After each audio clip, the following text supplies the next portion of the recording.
감사합니다. 참 감사해요.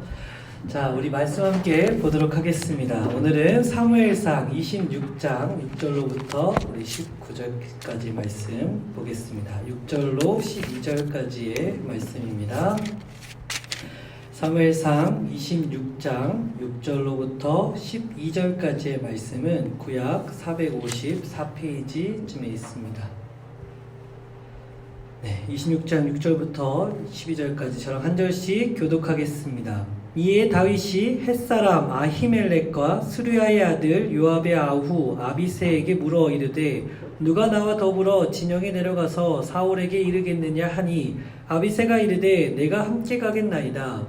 다윗과 아비새가 밤에 그 백성에게 나아가 본즉 사울이 진영 가운데 누워 자고 창은 머리 곁 땅에 꽂혀 있고 아브넬과 백성들은 그를 불러 누웠느니라. 아비새가 다윗에게 이르되 하나님이 오늘 당신의 원수를 당신의 손에 넘기셨나이다. 그러므로 청하오니 내가 창으로 그를 찔러서 단번에 땅에 꽂게 하소서. 내가 그를 두 번 찌를 것이 없으리이다 하니 다윗이 아비새에게 이르되 죽이지 말라. 누구든지 손을 들어 여호와의 기름 부음 받은 자를 치면 죄가 없겠느냐 하고 다윗이 또 이르되 여호와께서 살아계심을 두고 맹세하노니 여호와께서 그를 치시리니 혹은 죽을 날이 이르거나 또는 전장에 나가서 망하리라.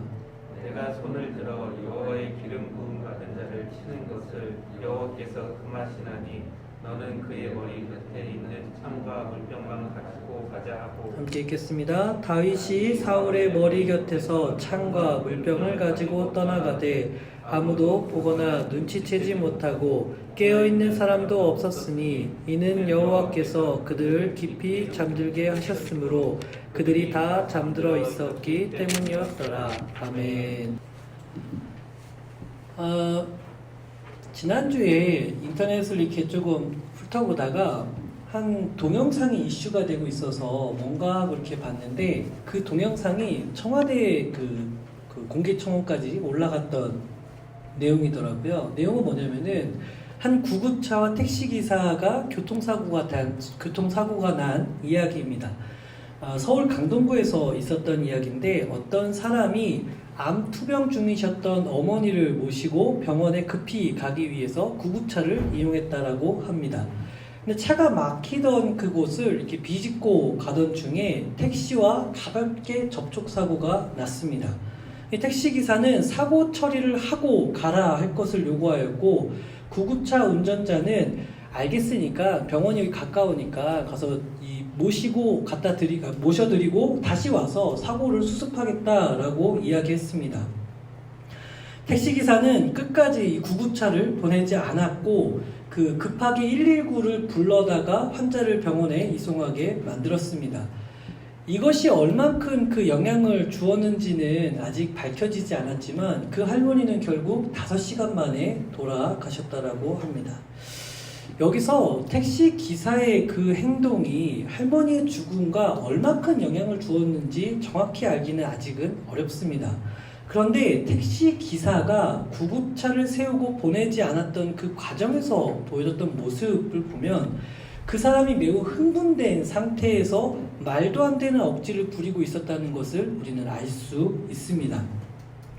먼저 우리가 잘 알고 있을지 모르겠지만 보통 가벼운 접촉사고가 났을 경우에는 사진을 찍고 보험사를 통해서 사고 처리하는 것이 일반적인 관례입니다.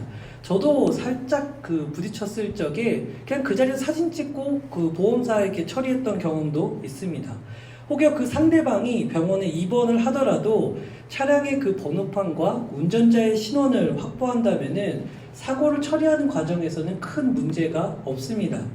아마 이것을 누구보다도 잘 알고 있었을 택시 기사가 끝까지 구급차를 보내지 않았던 거에는 일반적이지 않다라고 우리는 생각할 수 있습니다. 또한 우리가 한 가지 더 생각할 수 있는 것은 차 안에 분명히 환자가 있다는 것을 택시 기사는 알고 있었습니다. 그럼에도 불구하고 그 구급차를 보내지 않았습니다.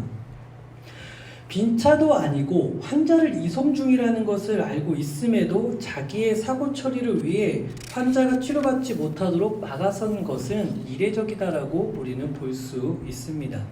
이러한 것들을 토대로 우리가 생각해 볼 때 이 택시 기사의 행동은 일반적이지 않다라고 이야기할 수 있고, 보통 우리가 일반적이지 않는 행동 속에서는 특별한 목적이 있거나 혹은 특별한 상황이 있었다는 것을 생각할 수 있습니다. 특별한 목적이 있다라는 것은 정확히 확정할 수는 없지만 아마도 그가 더 큰 보상을 받기를 원했던 것은 아닐까라고 추측해 볼 수가 있고, 그런데 이것보다 더 집중할 수 있는 것은 그가 특별한 상태에 있다는 것은 우리가 생각해 볼 수 있습니다. 아마 여러분이 그 동영상을 보시면 알겠지만 그 택시기사는 매우 흥분된 상태로 있었습니다. 언성이 높아지고 거친 말들이 오고 갔습니다. 다르게 말하자면은 이 택시기사는 지금 자기 화에 못 이겨서 거칠게 행동을 하고 있었던 것입니다. 그게 무엇이 원인이었는지는 우리가 알 수는 없지만 결국 그가 화가 나 있는 그 상태가 되었고, 그것으로 인해서 올바른 판단을 할 수 없었고 결국에는 돌이킬 수 없는 상황에까지 이르렀다라고 우리는 알 수 있습니다. 아마도 우리에게 있어서도 이처럼 자기 화를 못 이겨서 내뱉었던 행동들이 분명히 있었을 것입니다. 어렸을 때 내가 먹고자 하는 것을 먹지 못했던 것이거나 갖고 싶었던 것을 소유하지 못했거나 또는 어떤 행동을 하고 싶은데 못했을 때 더 이상 참을 수 없는 그 억울한 상황이 되었을 때에 자기 화를 못 이기고 화를 냈던 적이 우리는 아마 한 번쯤은 있었을 것입니다. 심각하게는 자기의 그 화를 못 이긴 행동으로 인해서 인생에 커다란 상처로 남게 된 경험도 혹여 있을 수도 있습니다. 우리가 이것을 깊이 생각하고자 하는 것은 이처럼 자기가 화를 내는 것 혹은 자기의 분냄을 다스리지 못하는 것으로 인해서 과거에만 이런 것들이 있는 것이 아니라 심지어 이것이 미래에까지도 영향을 주기 때문에 그러합니다. 다시 말해서 우리가 우리의 화를 올바로 다스리지 못하게 되어지면은 먼 미래에 있어서 우리가 살아간 날들 가운데 있어서도 자칫하면은 우리 인생 전체를 뒤흔들 수 있는 사고를 만들 수 있다는 겁니다. 그래서 오늘은 이와 같은 자기의 분냄, 그 화를 다스리는 것, 그리고 인내하는 것, 다른 말로 표현하자면은 우리의 온유함을 위해서 우리가 어떻게 해야 되는지를 한번 생각해 봤으면 좋겠습니다. 선하신 하나님의 뜻이 우리의 삶을 새롭게 변화시키는 귀한 시간이 되었으면 좋겠습니다. 먼저 저는 우리의 삶이 매우 억울한 상황 가운데 있다는 것을 이야기하고 싶습니다. 사실 우리가 화를 냈던 적이 있다라고 하는 것은 그만큼 내 안에서는 억울한 상태에 이르렀다라는 것을 보여주고 있습니다. 내가 큰 잘못을 저질러서 그에 상응하는 대가가 우리에게 온다라고 한다면은 사실 우리는 화를 내지 않을 것입니다. 그런데 과도하게 우리가 대가를 치르거나 소화할 수 없는 그 상태에 이르게 되어지면은, 그리고 그만큼 고통을 받게 되면은 우리는 화를 냅니다. 이 화를 내는 이유를 한번 곰곰이 생각해 봤더니 어떤 학자는 또 이렇게 해석을 하는 것 같습니다. 우리가 화를 내는 이유 중에 하나는 생존 때문이다라고 이야기합니다. 외부로부터 부정적으로 받게 되는 자극에 의해서 내 생존이 지금 위협을 받고 있으니까 그 자극을 중단시키는 행동 중에 하나로 화를 낸다는 겁니다. 계속해서 내게 스트레스를 주는 그것을 중단하기 위해서 더러 화를 낼 수 있다는 겁니다. 예를 들어서 누군가에게 잔소리를 듣는 것이 정신적으로 굉장히 힘들어지게 되고 그 잔소리를 중단할 수 있는 수단으로서 우리는 화를 사용한다는 겁니다. 이러한 해석을 포함해서 우리는 결국 스스로 소화하거나 긍정적으로 받아들일 수 없는 상황, 즉 억울한 상황이 되어지면은 우리는 화를 낸다라고 말할 수 있습니다. 저는 오늘 본문에 등장하는 다윗이라고 하는 인물은 어떠한 면에서는 굉장히 억울한 사람이고 마땅히 그가 화를 낼 수도 있다라고 저는 보고 있습니다. 그가 골리앗과 싸워서 이겼습니다. 스스로 권력에 대한 욕심을 갖고 있었기 때문도 아니고 오로지 하나님에 대한 열정을 갖고 그는 싸워서 이겼습니다. 이것으로 인해서 그의 신분이 갑자기 바뀌었습니다. 근데 문제는 뭐냐면은 자신을 임명한 사울에게서부터 시기를 받기 시작했다는 겁니다. 여기서 우리가 알 수 있는 것은 다윗이 어떤 잘못을 했다기보다는 사울이 스스로 왕에 대한 인식, 그 왕에 대한 정체성을 잃어버렸기 때문에 그 왕으로서 올바로 행동하지 않아서 하나님께서는 다윗을 택하였다는 것입니다. 다시 얘기하면 다윗의 입장에서는 사실 억울할 수밖에 없는 상황이라는 겁니다. 사실 여기서 우리가 다윗을 두고 너의 처세술이 잘못됐다, 그래도 왕한테 미움받지 말아야지 라고 이야기하기에는 매우 어렵습니다. 그렇게 따지기 시작하면은 그 어떤 사람도 자기의 삶의 행동 가운데 옳다 여김받을 수 있는 사람은 없을 것입니다. 표면적으로 보았을 때에 다윗의 입장은 매우 억울하다는 겁니다. 열심히 살아내다 보니까 자신을 세워준 왕이 자기를 지금 죽이겠다고 혈안이 돼서 쫓아오고 있는 것입니다. 만일 우리가 이러한 다윗의 입장에 속하여 있다면 어떨까 한번 생각해 봤으면 좋겠습니다. 아마 저라면은 너무나도 화가 났을 것입니다. 아니, 저 인간이 도대체 내가 뭐 잘못했다고 저렇게 미친 듯이 날 쫓아올까? 아니, 나한테 무슨 원수가 졌나? 내가 그렇게 인기를 얻으려고 노력한 것도 아닌데 왜 저럴까? 하면서 굉장히 화가 났을 것입니다. 본인도 아니고 그 옆에서 이것을 지켜봤던 아비새, 그러니까 다윗의 충신이었던 아비새라는 인물도 이런 우리의 심정과 매우 비슷했던 걸로 보여집니다. 사울을 죽일 수 있는 기회가 되어지자 아비새는 이걸 두 번 찌를 것 없이 단번에 내가 죽여버리겠다라고 이야기합니다. 그러니까 그만큼 굉장히 화가 나 있는 상태라는 것을 볼 수 있습니다. 그가 당사자인 다윗이 아님에도 불구하고 옆에서 보았을 뿐인데 그 다윗이 지금 쌓여져 있는, 다윗에게 지금 당하고 있는 그 부당한 상황이 얼마나 화가 나는 행동이었는지를 우리는 이 아비새를 통해서 알 수 있습니다. 그리고 사실 다윗조차도 약간 화가 나 있었던 것으로 보여집니다. 왜냐하면은 이 다윗의 고백 속에서 하나님께서 그를 심판하시기를 맹세하기까지 합니다. 그냥 하나님이 그를 다스려주고 그에게 적당하게 해주세요, 이 정도 차원이 아니라 반드시 그가 망하여지고 전장에서 죽었으면 좋겠다라고 하나님께 맹세하기까지도 합니다.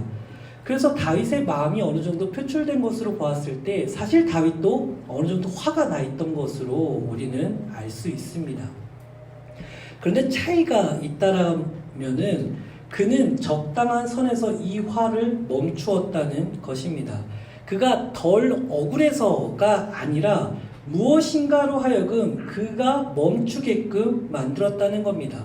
어떠한 것이 그에게 작동이 되어져서 그가 화를 낼 수 있음에도 불구하고 그 화를 멈추게 만들었습니다. 우리가 흔히 생각하기를 예수님이라고 하는 분은 화를 내지 않는 분이다 라고 생각할 때가 있습니다. 그런데 복음서를 읽어보면 의외로 예수님께서 굉장히 거칠게 화냈던 모습들을 발견할 수 있습니다. 이 성전에서 장사를 하고 있었던 사람들이 있었는데 그 사람들한테 굉장히 화를 내시면서 이 상을 들어엎고 이 노끈으로 채찍을 만들어서 그 사람들을 막 내쫓는 모습을 보여주십니다. 자기를 따르던 수제자였던 베드로를 향해서 사탄아 내 뒤로 물러가라 라고 이야기하는 굉장히 거친 이야기도 하셨습니다. 또 천사들을 불러서 한 도시를 멸하게 하면 어떻겠습니까? 라고 했던 제자들의 말을 굉장히 꾸짖는 모습도 등장하게 되어집니다. 근데 여기서 우리가 분명한 차이를 알 수 있는 것은 예수님께서 화를 내셨던 것은 자신의 분노를 단순히 표출하기 위해서가 아니라 올바른 것을 바르게 세우기 위해서 화를 내셨다는 것을 우리는 생각할 수 있습니다. 도리어 예수님께서는 자신이 당하는 그 억울한 상황 속에서는 화를 내지 않으십니다. 붙잡히시거나 십자가의 고통을 받으시거나 혹은 충성을 맹세했던 제자들이 자기를 등지고 돌아섰을 때에는 되려 화를 내지 않으십니다. 무엇이 이처럼 예수께서 마땅히 화를 내실 수 있음에도 불구하고 화를 내지 않게 만들었을까? 다시 한번 우리의 삶을 한번 되돌아봤으면 좋겠습니다. 한번 생각해 봤으면 좋겠어요. 우리가 왜 화를 낼까? 혹은 내가 억울하니까 이건 반드시 내가 복수해야 할까라는 생각은 과연 무엇으로부터 시작하는지 한번 고민해 봤으면 좋겠습니다. 저는 이렇게 한번 생각해 보려고 합니다. 아마도 우리가 갖고 있는 그 분노와 혹은 복수를 반드시 하겠다라고 하는 그 복수심의 중심에는 내가 있다라고 저는 생각합니다. 당연히 내가 있어야 하거나 내가 받을 것들을 빼앗겼기 때문에 우리는 화를 내는 것입니다. 나에게 소중한 것을 잃어버리게 되었거나 나에게 돌아올 소득을 잃어버리게 되고 내게 있어야 할 그 안전과 평안 그리고 그 편안들을 잃어버릴 상황에 처하게 되면 우리는 화를 내게 되어집니다. 사람이 분노하게 되는 것은 아마 이러한 이유 때문이 아닐까 생각해 봅니다. 그리고 그 분노하는 것은 나의 것을 지키는 선에서 멈추지 않고 다시 나에게 위협이 되지 않도록 화를 내는 것을 우리는 복수라고 이야기하기도 합니다. 여기서의 핵심은 그 모든 주체가 나라는 것입니다. 당연히 나에게 돌아올 것이고 당연히 내가 누려야 하고 내가 억울하기 때문에 화를 낸다는 겁니다. 이러한 생각 자체가 아마도 이상하게 여길 수도 있습니다. 당연히 내가 살아가니까 내가 중심이 되는 것이 뭐가 문제냐라고 질문할 수도 있습니다. 여기서 저는 우리의 신앙이 매우 신비롭고 참 놀랍다라고 저는 이야기할 수 있습니다. 바로 이러한 부분이 극명한 차이를 보여주기 때문에 그러합니다. 당연히 내가 모든 것의 주체가 되고 중심이 되는 것이 마땅한데 그 중심을 뒤바꾸는 것이 바로 신앙이기 때문에 그러합니다.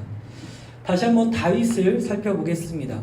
그가 충분히 죽일 수 있었고 사울을 죽였어도 그 스스로에게서나 다른 사람에게서 잘못되었다라고 비난받지 않을 것입니다.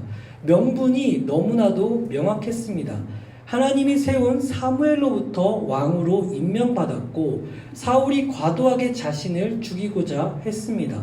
왕권을 그가 소유하더라도 백성의 민심은 떠나지 않을 만큼 그는 충분히 인기를 누리고 있었습니다. 그럼에도 불구하고 다윗은 그렇게 하지 않았습니다. 왜냐하면 그가 아니라 하나님이 행하실 일이라고 여겼기 때문에 그러합니다. 이 일, 사울을 죽이는 그 일은 자신의 권한이 아니라 하나님의 권한이라고 명확히 인지하고 있었기 때문에 그러합니다. 그 마음이 담긴 것이 맹세코 하나님이 심판하여지기를 원한다라는 고백 속에서 우리는 알 수 있습니다. 자신이 충분히 할 수 있음에도 불구하고 하나님이 지금 행하여지기를 요청하고 있는 것입니다. 자신의 그 결정권을 하나님께 위탁하고 있습니다. 좀 전에 봤던 예수 그리스도도 역시 마찬가지이십니다. 그의 능력으로는 사실 세상을 쓸어버릴 수도 있습니다. 그분의 입장에서 자신을 공격하는 몇 사람을 심판하는 것은 사실 일도 아닙니다. 그냥 눈 깜빡거리면 혹은 마음으로 잠깐만 생각만 하셔도 인생 자체를 쓸어버릴 수도 있으십니다. 그런데 예수님은 그렇게 행하지 않으셨습니다. 그 이유는 무엇이냐면은 하나님의 뜻을 이루시기 위해서입니다. 인생으로 살아가는 그 억울하고 고달픈 삶이 아니라 아버지 하나님의 뜻을 이루기 위해서 예수 그리스도께서는 삶을 감당하신 것입니다. 그래서 우리의 삶도 역시 마찬가지로 예수님처럼 자신을 중심으로 하는 것이 아니라 하나님을 중심으로 살아가는 삶을 요구받고 있습니다. 여기서 우리는 한 가지 문제에 대해서 제기받을 수 있습니다. 어떻게 그것이 가능하냐?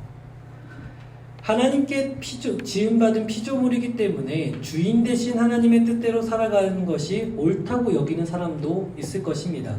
이것은 하나님을 너무나도 차갑고 무뚝뚝한 하나님으로 만드는 생각이라고 저는 보고 있습니다. 물론 그러한 이유도 분명히 있습니다. 하나님께서 이 세상의 주인 되심은 맞습니다. 그러나 이보다 더 근본적인 이유가 우리에게 필요한 것입니다. 왜냐하면 하나님도 우리에게 내가 너를 지었으니까, 내가 너를 만들었으니까 기계적으로 내 말을 순종하고 내 말을 잘 따라야 돼 라고 요구하시는 분이 아니기 때문에 그러합니다. 하나님의 근본적인 이유에는 사랑이 담겨져 있습니다. 나를 충분히 내어줄 만큼 사랑의 힘이라는 것은 매우 커다랍니다. 그리고 그 사랑이라고 하는 것은 너무나도 좋은 것입니다. 이를 보여주는 것 중에 하나가 바로 삼위일체 하나님이십니다. 우리가 삼위일체에 대해서 사실 다 이해할 수는 없지만 우리가 이해되는 선에서 이렇게 표현할 수 있습니다. 삼위일체 하나님을 하나로 묶을 수 있는 것은 그 삼위일체 하나님만이 갖고 있는 사랑 때문이라고 말할 수 있습니다. 온전히 세 분이시지만 자신을 규정하지 않고 사랑으로 그 세 분이 묶여지고 있는 것입니다. 왜냐하면 가장 완벽한 사랑을 하나님께서는 갖고 계시기 때문에 그러합니다. 사실 이 말은 우리가 만약에 그 사랑을 맛보아서 알게 되어진다면은 나를 주인이다라고 말하지 않고 하나님을 마땅히 내 주인이다라고 이야기할 수 있습니다.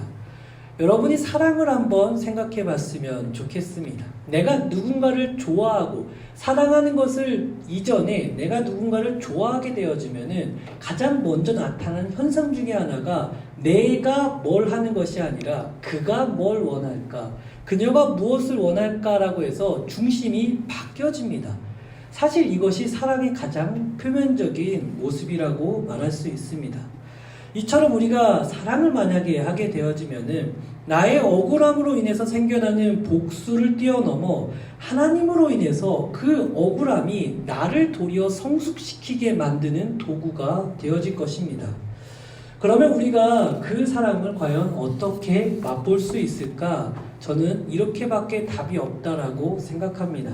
오직 성령으로밖에는 이루어질 수 없습니다. 성령께서 우리에게 오시지 아니하고서는 우리는 결단코 사랑을 경험할 수 없습니다. 인간적으로 어떤 화학적으로 끌려지는 그 매력이나 그 사람에 대한 어떤 관심이 아니라 그것을 우리가 사랑이라고 이야기하지 않습니다. 그건 단순히 좋아하는 것이고 우리 내적으로 그 사람을 온전히 받아들이고 다 수용할 수 있는 이 사랑이라고 하는 것은 저는 성령으로 말미암지 않고서는 이루어질 수 없다라고 보고 있습니다. 성령 하나님께서 우리에게 오신다면은 우리는 이해할 수 없는 용서와 우리가 납득할 수 없는 사람들을 품을 수 있게 되어질 것입니다. 따라서 여러분에게 권면드리고 싶은 것은 여러분이 먼저 취해야 될 것은 성령을 취하시기 바랍니다. 여러분이 입술로 담긴 그 기도의 고백으로 성령을 초청하시기 바랍니다. 그러면 분명히 복수로 불타오르는 우리의 삶이 사랑으로 충만케 되어질 것입니다. 말씀을 정리하고자 합니다. 우리의 삶은 사실 억울함으로 뒤덮여 있습니다. 그 억울한 삶들이 쌓여서 우리는 알게 모르게 분노를 지니며 살고 있습니다. 조금이라도 그것이 표출될 기회가 생겨지면은 우리는 폭발하게 되고 심지어 그 분노의 대상을 조절하지 못하여 돌이킬 수 없는 상황을 만들기까지 합니다. 사실 이러한 면에서 다윗이라고 하는 인물은 화를 낼 수도 있었던 인물입니다. 그동안 억울한 도망자의 생활과 자신의 생명을 위협받는 모든 사건들을 토대로 차오르는 분노를 막지 않고 사울을 단번에 죽일 수도 있었습니다. 그런데 그는 복수하지 않았습니다. 다만 하나님께 맡기었을 뿐입니다. 예수님께서도 역시 마찬가지이십니다. 미물만도 하나의 그 존재만도 못한 그 존재를 두고 사람을 두고 하나님 예수님은 모든 고난을 당하셨습니다. 눈 한 번 깜빡거리면 모두를 쓸어버리실 수 있는 예수님께서는 그 모든 고통을 그대로 담당하셨습니다. 그 이유는 하나님의 뜻을 온전히 이루시기 위해서입니다. 이제 우리의 차례인 것 같습니다. 우리의 삶 가운데 억울하지 않는 삶은 없을 것입니다. 내가 하지도 않은 그 모든 것들이 나를 괴롭게 만들고 있고 기회만 되어지면은 이 모든 것 다 갈아엎고 복수하고 싶다는 마음이 우리 가운데 있을 것입니다. 그 심정은 충분히 이해됩니다. 그러나 우리는 그 복수심에서 벗어나야 할 것입니다. 처음부터 우리는 사랑을 받고 사랑을 하기 위해서 태어난 존재이지 복수에 불타는 그 복수심만 갖고 살아가는 존재가 아니기 때문에 그러합니다. 여러분의 삶이 나 자신을 내려놓을 수 있기를 바랍니다. 그 방법은 하나님의 크신 사랑을 경험하는 것 외에는 방법이 없습니다. 그리고 그 사랑은 성령으로 말미암는 신비로운 체험으로밖에 이루어질 수가 없습니다. 이 시간 함께 여러분 그 말씀 나눴던 내용들을 정리해 보시고 정리해 보셨으면 좋겠습니다.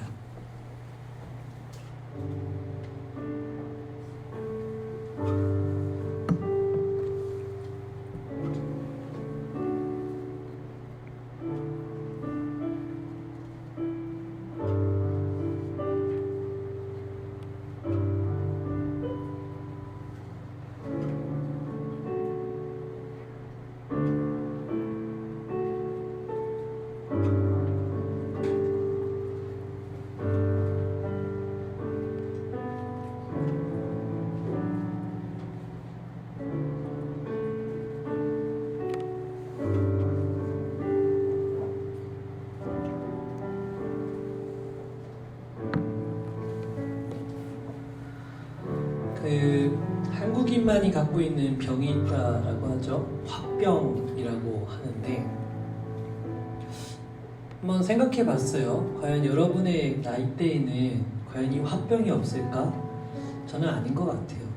이야기 들어보고 여러분의 삶을 조금 더 가까이서 살펴보았을 때 다들 화가 나 있는 것 같습니다. 알게 모르게 쌓여있는 분노가 우리 마음 가운데 차고 넘칩니다. 과연 어떻게 이걸 풀어갈까? 이야기한다고 풀릴까? 혹은 나를 힘들게 했던 그 사람을 괴롭게 하면 내가 풀릴까? 아닌 것 같아요. 그렇게 한다고 우리의 그 화가 풀려지지는 않을 것 같습니다. 결국 우리의 삶은 그 억울한 인생들은 하나님을 만났을 때에 예수님 앞에 갔을 때야지만이 해결되지 않을까 싶습니다. 이 시간 함께 고백하며 우리 마무리했으면 좋겠는데요. 한번 저를 따라 한번 고백해 볼까요? 나는 주의 것, 복수도 주의 것. 한 번 더 고백합시다. 나는 주의 것, 복수도 주의 것. 이러한 고백 속에 모든 분노를 잠잠케 하시는 하나님의 사랑이 늘 여러분과 함께 하시기를 예수님의 이름으로 축복합니다. 기도하겠습니다. 하나님 감사합니다. 주의 사랑을 우리가 경험케 하시니 참으로 감사합니다. 바라옵기는 세상의 그 무엇과도 비교할 수 없는 주의 사랑 안에 우리가 더 머물게 하시고 그 사랑으로 말미암아 살아갈 수 있는 우리가 되게 하여 주시옵소서. 모든 역사를 이루어 가실 우리 주의 이름을 찬양하옵고 살아계신 예수 그리스도의 이름으로 기도합니다. 아멘.